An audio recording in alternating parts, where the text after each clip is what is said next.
Assalamualaikum warahmatullahi wabarakatuh. Perkenalkan, nama saya Lisa Umairo dari jurusan Pendidikan Guru Sekolah Dasar.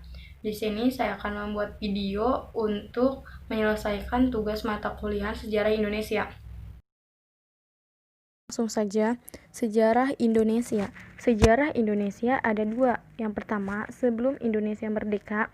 Yang kedua, sesudah Indonesia merdeka. Sebelum Indonesia merdeka. Secara singkat, Indonesia dijajah dimulai dari Portugis saat pertama tiba di Malaka pada tahun 1509. Di saat itu, Portugis berhasil menguasai Malaka pada tanggal 10 Agustus 1511 dalam pimpinan Alfonso de Albuquerque. Setelah menguasai area Malaka, penjelajahan Portugis yang ingin menguasai Indonesia ke Ternate dan Madura. Bentuk bangsa Indonesia melakukan berbagai perlawanan terhadap Portugis. Salah satu perlawanan yang menonjol adalah dari Fatailah, berasal dari Demak dan berhasil merebut Sunda Kelapa dari Portugis. Sebelum Indonesia merdeka, secara singkatnya pada saat masa penjajahan Portugis berakhir pada tahun 1602, setelah Indonesia dimasuki oleh Belanda. Belanda masuk ke Indonesia, Banten, dalam pimpinan Cornelis de Houtman. Pada saat itu, Belanda berkeinginan membentuk VOC yang menguasai rempah-rempahan Indonesia pada tahun 1602.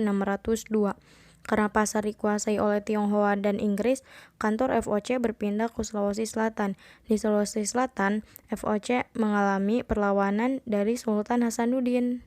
Berbagai perjanjian dibuat, yang salah satunya adalah Perjanjian Bonggaya.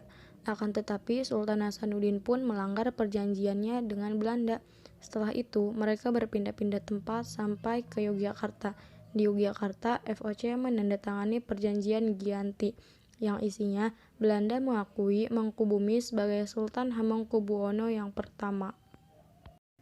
Perjanjian ini membuat pecah Kerajaan Mataram yang sampai sekarang menjadi Kesultanan Surakarta dan Kesultanan Yogyakarta. Maka dari itu, VOC dibubarkan pada tanggal 1 Januari 1800 setelah Belanda kalah dari Prancis. Pada masa itu, usai VOC dibubarkan, penjajahan Belanda tidak berhenti sampai situ saja.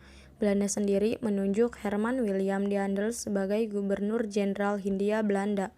Pada masanya, masyarakat Indonesia dipaksa untuk bekerja membuat jalan dari Anyer sampai Panarukan. Masa ia juga tidak lama, ia digantikan oleh Johannes van den Bosch. Ia menerapkan sistem tanam paksa. Sistem tanam paksa ini tiap desa diharuskan menyisihkan sebagian tanahnya untuk ditanami komoditas ekspor khususnya tebu, nila, dan kopi. Hasilnya akan dijual kepada pemerintah kolonial dengan harga yang sudah dipastikan sebelumnya, sebanyak 20%, dan hasil panen diserahkan kepada pemerintah kolonial. Belanda menguasai Indonesia selama 350 tahun. Pemerintahan Belanda di Indonesia digantikan oleh Jepang.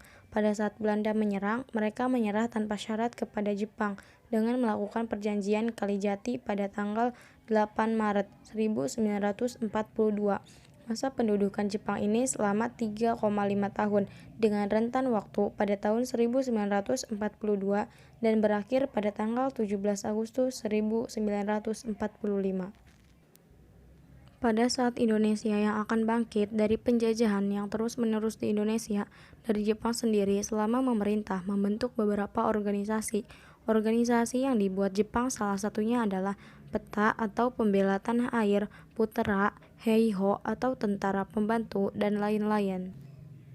Pemerintahan Jepang di Indonesia berakhir setelah Jepang kalah dari tentara sekutu pada saat Perang Dunia II. Dua kota di Jepang, Hiroshima dan Nagasaki, dibom oleh tentara sekutu.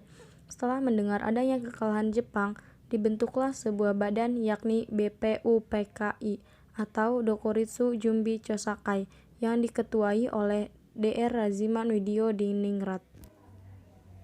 Nama BPUPKI atau menjadi PPKI atau Dokuritsu Junbi Inkai untuk lebih mengesahkan keinginan Indonesia merdeka. Soekarno-Hatta selaku pemimpin PPKI dan Dr. Raziman Widyodiningrat selaku mantan ketua BPUPKI diterbangkan ke Dalat, Vietnam untuk bertemu Marsekai Taichi.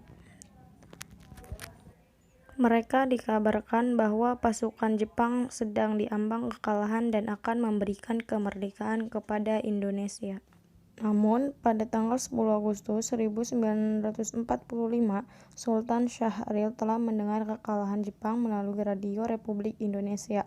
Para pejuang bawah tanah siap-siap untuk memproklamasikan kemerdekaan Republik Indonesia dan menolak kemerdekaan Republik Indonesia sebagai hadiah dari Jepang. Saat Soekarno-Hatta dan Rajiman pulang ke Indonesia, Sultan Syahrir mendesak agar cepat dilakukan proklamasi kemerdekaan. Soekarno belum yakin Jepang telah menyerah dan Hatta menjelaskan bahwa Syahrir tidak berhak memproklamasikan karena akan menjadi bagian penting hak PPKI. Setelah mendengar kekalahan Jepang pada tanggal 14 Agustus 1945, golongan muda mendesak agar golongan tua cepat melakukan proklamasi kemerdekaan. Namun, golongan tua tidak ingin terburu-buru. Mereka tidak mau pertumpahan darah di Indonesia terjadi. Soekarno, Hatta, dan Ahmad Soebardjo mendatangi rumah Laksamana Maeda membicarakan tentang kemerdekaan Republik Indonesia. Pagi hari sekitar jam 10 pagi, tepat pada 16 Agustus 1945, Soekarno tidak muncul, jadi tidak bisa dilaksanakan proklamasi. Peserta rapat sendiri tidak tahu atas terjadinya peristiwa yang menimpa mereka, yaitu peristiwa Rengas Dengklok. Adalah peristiwa penculikan terhadap Soekarno dan Hatta oleh golongan muda untuk mempercepat pelaksanaan proklamasi. Setelah kembali ke Jakarta, sepulangnya dari Rengas Dengklok, Soekarno dan Hatta menyusun teks proklamasi di rumah Laksamana Maeda yang dibantu oleh Ahmad Soebardjo dan disaksikan oleh Soekarni, Diah, Sudiro, dan Sayuti Melik. Setelah konsep selesai, Sayuti Melik mengetik naskah tersebut. Teks tersebut akhirnya dibacakan pada hari Jumat tanggal 17 Agustus 1945. Pada awalnya, pembacaan proklamasi akan dilakukan di lapangan Ikada, namun berhubung alasan keamanan dipindahkan ke Jalan Penggagasan Timur 56, kediaman Soekarno. Nah, itulah tadi sejarah Indonesia sebelum merdeka. Sekarang yang kedua yaitu sesudah Indonesia merdeka. Tanggal 18 Agustus 1945, anggota PPKI atau Panitia Persiapan Kemerdekaan Indonesia mengambil keputusan mengesahkan dan menetapkan Undang-Undang Dasar sebagai dasar negara Republik Indonesia yang masyarakat kenal sebagai Undang-Undang Dasar 1945.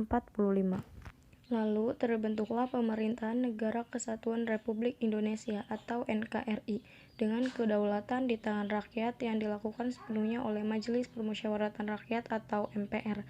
Setelah itu, Soekarno dan Hatta terpilih sebagai Presiden dan Wakil Presiden Indonesia yang pertama kalinya.